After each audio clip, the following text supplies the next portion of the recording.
So the next thing we need to do with these drop 2 chord voicings is to apply them to a chord sequence. I've chosen John Coltrane's Giant Steps chord sequence, but just playing it very slowly.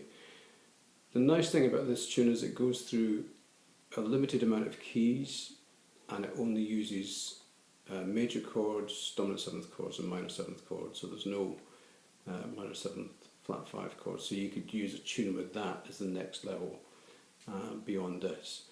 But the way that these chords really come into their own, or one of the ways they do that, is the fact that you can get really smooth linear connections between chords. So even if you're looking at a chord movement, say between the first 2 chords, which change key completely from B major to G major, we can still find some common ground.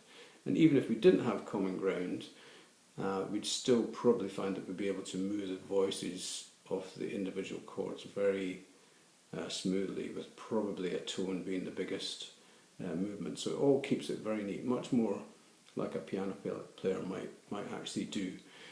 Where a guitar player traditionally would just kind of move shapes around like this.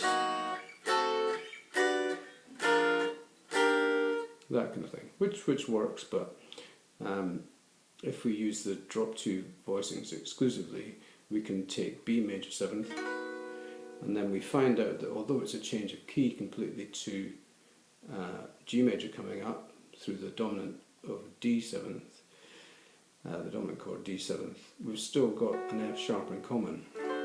So that F sharp, which is the 5th of B, becomes the 3rd of D7th. And we know from the previous video that these 2 notes in D7th will become part of G7th, they're common notes. And then G7th to B flat 7th is the same relationship as B major 7th to D7th. So we've got the 5th D common to, and then we've got 2 notes common there.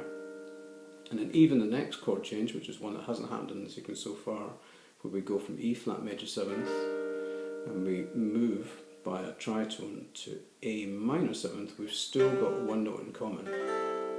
And then we've got 2 notes in common because we're going 5, and 2 other notes in common because we're going 1. That kind of thing. And so it goes on. And so wherever you are for that first change, you've got B major 7th going to D7th, so you can practice that in isolation. And the next one would be up here. That kind of thing. And previously we've probably practiced our 5 ones.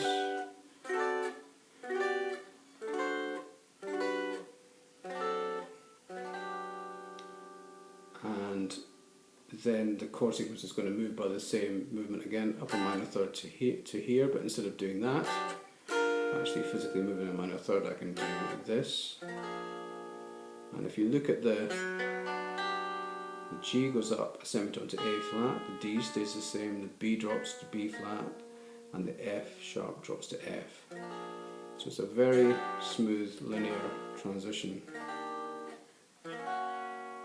And here I would kind of be getting to open the strings, or I can move up and then start again. Okay, so to finish this one up, I'll play through the whole sequence just slowly, just so you can get an idea of how this works physically on the instrument, and then also how it sounds in practice. So here we go, all drop 2s. 1, 2, 3, 4.